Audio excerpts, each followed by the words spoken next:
Okay, so let's get rocking and rolling on today's topic. I just want to start with this whole concept of saying no to FOMO, right? If you're not familiar with FOMO, it's this fear of missing out.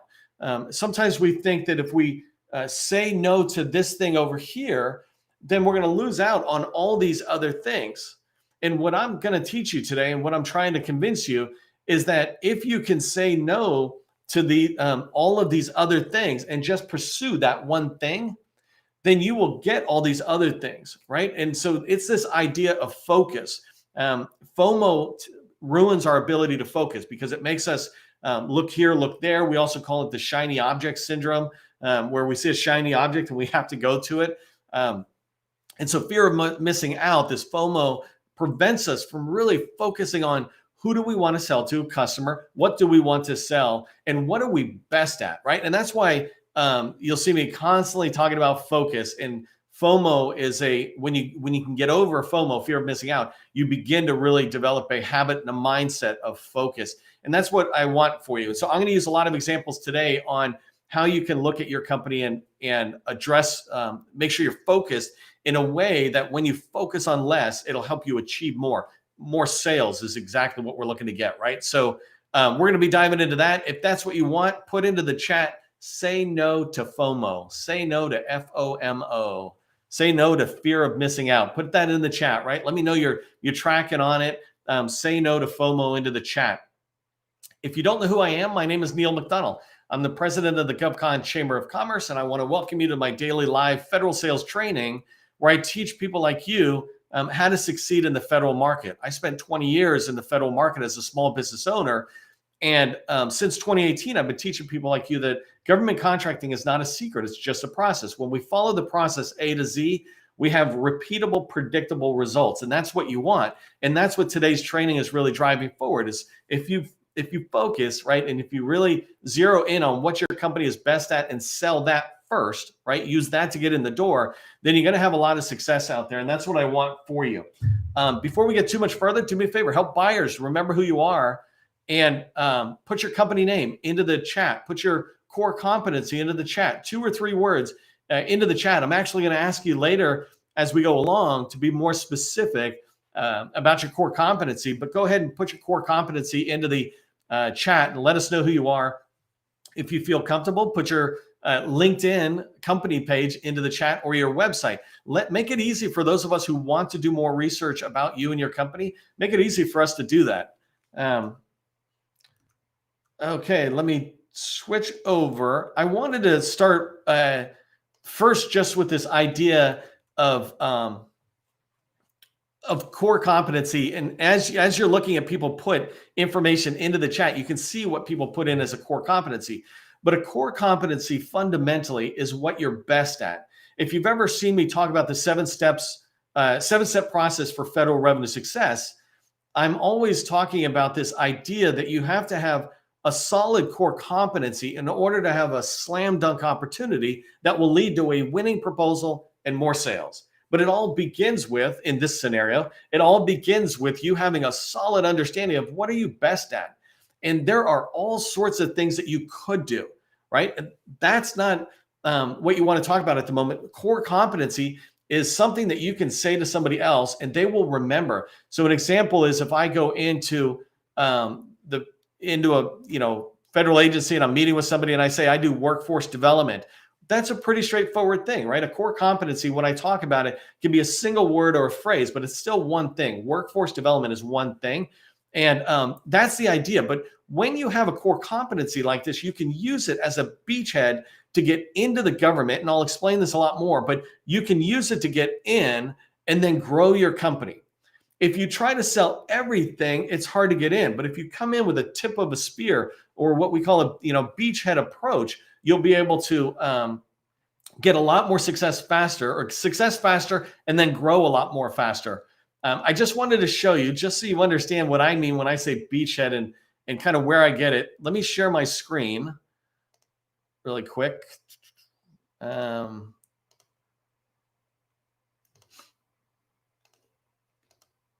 So right here is World War II. And World War II, if you haven't studied it, you should study it. That's a separate thing. But we had D-Day, right? So the Allies were trying to stop World War II and World War II. We had to go in and stop Germany. And the way we did is we had to go in and take over Europe. We'd had to reconquer Europe. And we could have tried to go the whole way up the western coast of Europe, or instead we did beachheads. And so the Allies did D-Day, and in D-Day they came in and they attacked on these beachheads, right? And there's 5 literal beaches that they landed on to get into France. And from there, they started moving through France and the rest of Europe.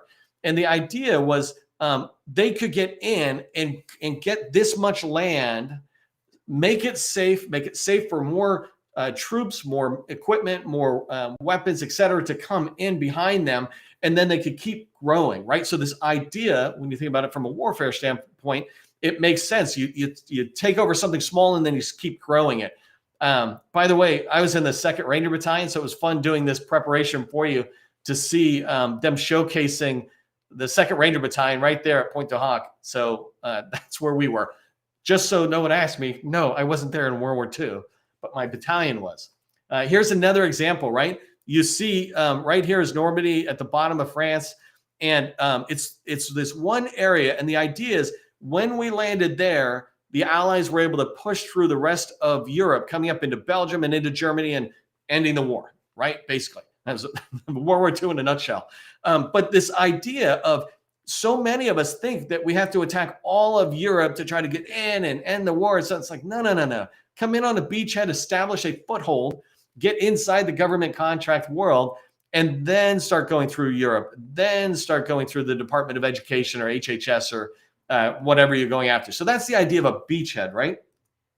I want you to think of it from another example before I move it into federal government contracting, is think about it in your house. I'm a homeowner and I have if I have a problem with my toilet and I bring a plumber in and they come in, right? They're fixing the toilet. And while they're fixing it and they're doing a great job, they're telling me, oh, this is why you had the problem, the levers and all that, whatever. I'm like, you know what? The sink's doesn't drain fast. Can you fix that? And he's, oh, yeah. And he looks at it and he goes, oh, the problem is here. You just need to clean some of this junk out. Boom, it works. Wow, that's awesome. You know what? Do you happen to do tile work? Because the shower, the tile's getting a little out of whack. The grout's coming out or something. Kids are picking the grout out. That's 9-year-olds. Can you address that? Oh, yeah. We do bathroom kind of remodels. Well, shoot. Okay. Can you take that project on for me? Absolutely. And they're doing a good job for me. And I go, you know what? That tile is just tile. And in my kitchen, I have tile. Do you also do kitchen tile work? Oh, yeah. Well, what we're looking to do is to replace the counter and the tile on the back of the counters against the wall, et cetera. Can you do that kind of stuff? Yeah, we can do that. We've got the same tools, same experience, different room in your house, but otherwise it's tile work. Great. Do you do kitchen remodels? Should we be maybe thinking of a broader project? Yeah, I actually work with a subcontractor or a teammate who comes in and helps with the cabinetry. But yeah, we can do that kind of work and I can run it to make sure it's done right. Perfect. Next thing you know, they're working on my car. I got them buying me other stuff. That's a beachhead. That person came in to repair my toilet. And from that perspective, they were able to establish all sorts of business in my house because I trusted them and they did good work, right? And that's what I want you to understand. When you think about a beachhead for yourself in an agency, it's not that he couldn't come in and say, hey, we can remodel kitchens, we could do a bathroom. I'm like, whoa. I just want you to fix my toilet, right? But somehow, because he came in to fix my toilet, I began to sit there and see him as a potential vendor to fix the rest of my house, the same way government agencies would see you that way. And so it's important for me that you understand this concept of a beachhead, getting in and then growing. And so if you do me a favor, put beachhead into the chat. Let me know you're tracking on that. Beachhead into the chat.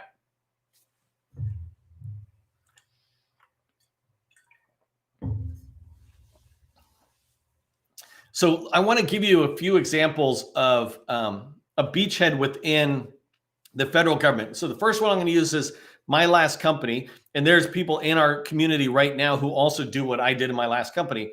But my core competency at the last company, we said it was SharePoint, right? If we described it with a deeper set of words, we would say we do SharePoint services, right? Migration, application development, and administration.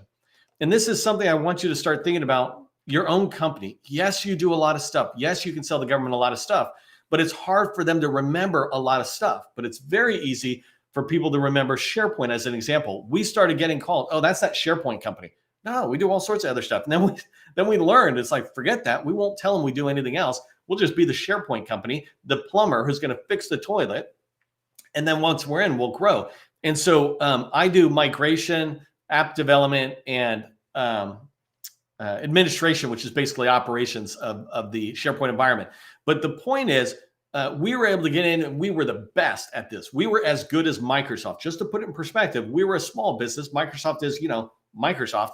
And but because we were so focused, and DoD in particular was our biggest customer, Air Force, Army, we did VA and other places, but we were very good at supporting the federal government, the agencies, with SharePoint services, that we could compete with Microsoft, and their rates were double our rates. And so we were often able to go in there and we could tell stories about, hey, how we had done this past performance for 100,000 users here, 100,000 users there.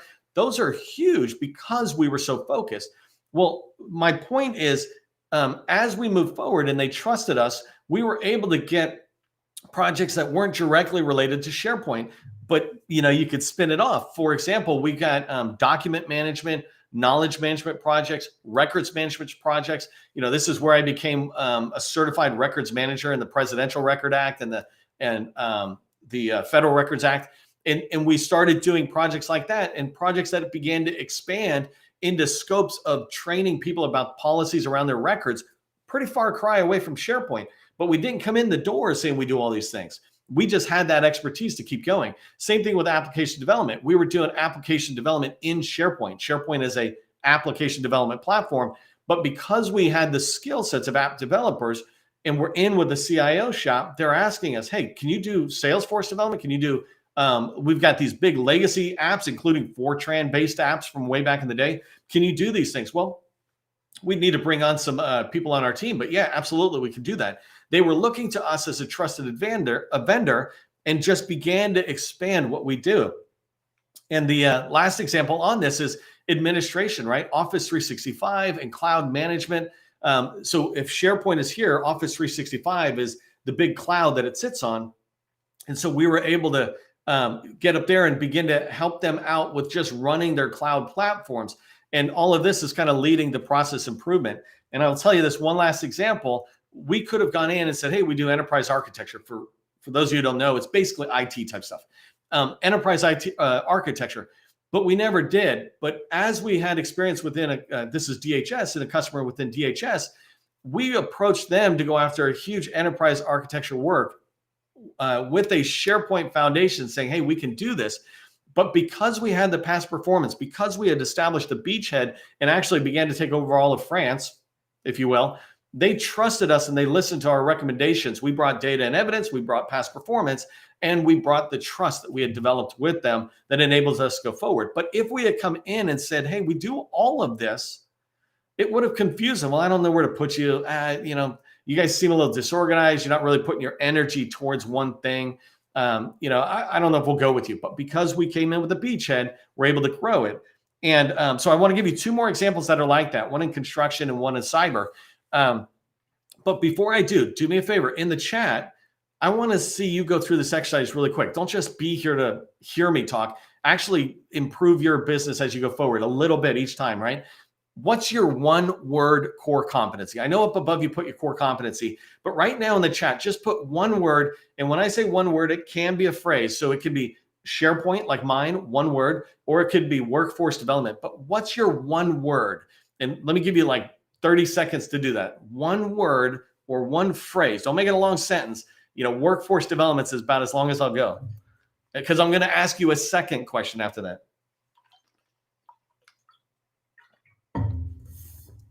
There you go. Manufacturing, e-learning, cybersecurity. Ooh, GRC. I was just working with a customer on that. Evan, we need to connect. I just need to pay more attention. See, look at Evan's putting into the chat GRC. The minute he put it in, I happen to know what it is. I'm like, oh, no kidding. I got to connect with you. I instantly just took something from chat and turned it somewhere else.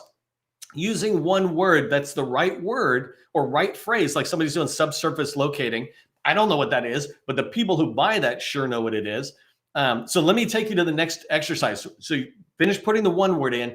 And if you put the one word in, here's the next question. What are 3 words, only 3 words that can fit right below that? So an example is I said SharePoint. My 3 words were migration, app development, which is a phrase, right? A 1 word, and administration. So migration, app development, administration. Those 3 words were below SharePoint. So I want you to do that in chat. What are your 3 words? If you put in GRC, well, that'll be a little cheat there. But if you put in cybersecurity, what 3 words are your expertise? I know you can do everything on cyber, but what 3 words are the place you want to play? And while you're doing that, I'll tell you the reason I had you do this is so that when you walk away, you start understanding it. There's this great thing about data. I'm working with a customer who's doing data security, and there's this great line I love about supporting data at rest, in motion, and in use. And what I was telling them is that that is a great buzzwordy type thing that market researchers will latch onto. Sales is about talking to everybody, acquisition people, small business people, and deep expertise, subject matter experts, right? Like cybersecurity. And so you've got to talk for the broader audience. When you go talk to the actual subject matter experts somewhere, the people, the construction manager or the cybersecurity, or the CISO or whoever, then you can get deeper into the language of what you do. But at a higher level, you need to use buzzwords like migration, app development, administration. So let me move on to a construction example. Oh, so I want you to have those 3 words. Remember those and take them with you and see if they can go in to a single line saying, my company does this at this level. So for example, we do SharePoint specializing in migration, app development, and administration. Oh, no kidding. Tell me more. And that's what I want you to have, is that line that just came from that exercise. Okay, so here's an example of a customer I work with in our workshop that is a construction company when we started working with them. And then we began to refine them down. In fact, we learned way too much about construction, which is not my strength, but sales is. And what I began to understand is that this company specializes in elevators, and it's really good for them. And so when you think about their 3 words, and I just chose their 3 words, I don't know if they would agree with me or if they're in today's training, but elevators, elevators, that's our core competency. Install, service, and O&M, operations and maintenance. And so we can take them out and put a new one in. We can install them in new buildings. So install. Services, if it breaks, we'll fix it. That's a service. And O&M is we'll make sure it goes up and down throughout the day, right? Enough oil, the buttons work, that kind of stuff. So that's the elevator 3 words. Because this person is in construction, and because taking an elevator out and putting it back in really involves a level of demolition and installation kind of activities, they can begin to expand. And so I added 4 other areas that they could easily expand into, which they have expertise, which is demolition, abatement, asbestos abatement, getting rid of the nasty stuff, painting or flooring, right? When somebody's coming in and doing elevator installs and removing, well, you've got the space around the elevator, the walls, the framing, or whatever. So they can do that kind of activity. They're able to tell their customers that. And so imagine if they're going into FEMA, right? And FEMA's brought them in to do elevator maintenance, maybe install a few new elevators.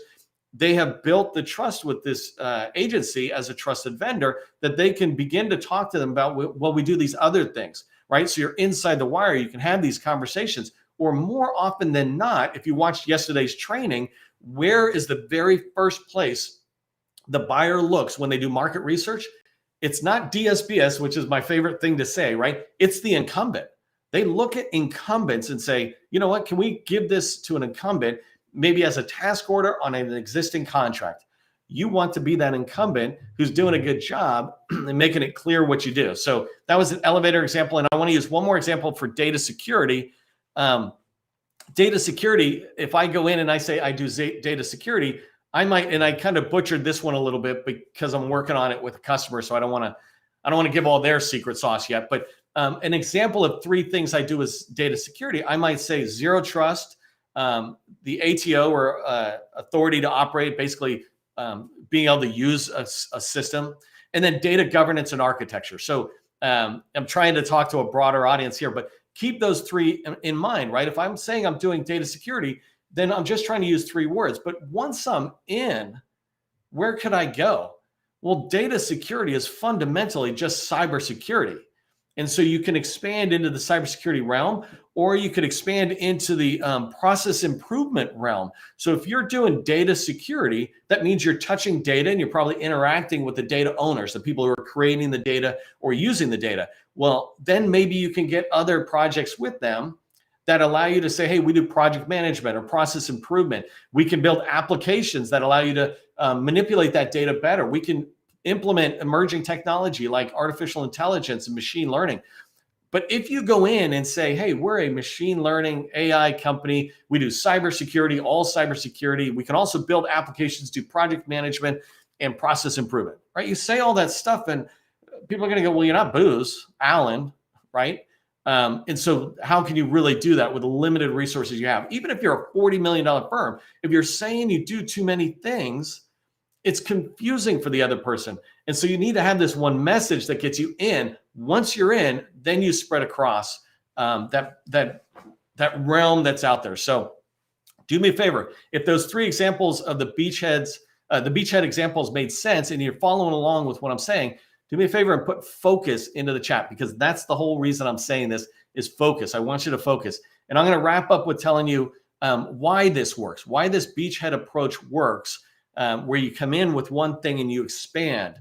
And fundamentally, people buy from those they know, like, and trust. And it's way easier for them to know, like, and trust you if you're inside the wire, if you're inside doing work for them already. And so if they bought from you because of your beachhead, your core competency, that really focused one word, if they bought from you because of that, then they're definitely getting to know you better. They're fully aware of you. They've got you on contract. You and your employees are in there doing great work. And because you're doing great work and they know you, then they're going to develop this trust. They're going to continue to trust you. And that trust is going to be validated every day by the people you have on your team and who are working on the project. And so that trust will continue to build up through high ratings, maybe you get CPARs, et cetera. And it's, in a way, this is the government looking at you saying, I trust them to do more work the same way I looked at the plumber and said, you can do more work. And through this knowing and liking or trusting you, they will develop a relationship with you. You will develop a relationship with your customer and they will like you. Because you have strengthened how much they know, like, and trust you, you're going to see more business. This is called organic growth that comes out of that whole idea of a beachhead. A beachhead is very specific, new sale, and then you organically grow within an agency. And that's what I want from you. And that's what I'm trying to get across in today's training about a beachhead approach to sales. So as you go forward, the one thing I kind of want you to remember from everything we talked about is that the whole activity that you have to do is to make sure you have a solid understanding of your core competency. So when you walk away, have that one word that says, this is what we do, and the three words that are right behind it, so that you can tell that story about, hey, we do SharePoint, specializing in migration, app development, and administration. What's your one line? Hey, if you found value in today's training, do me a favor, throw a thanks into the chat. We work hard to bring you actionable sales tips in the federal market. And remember, government contracting, it is not a secret. It's just a process. I'll see you in the next training.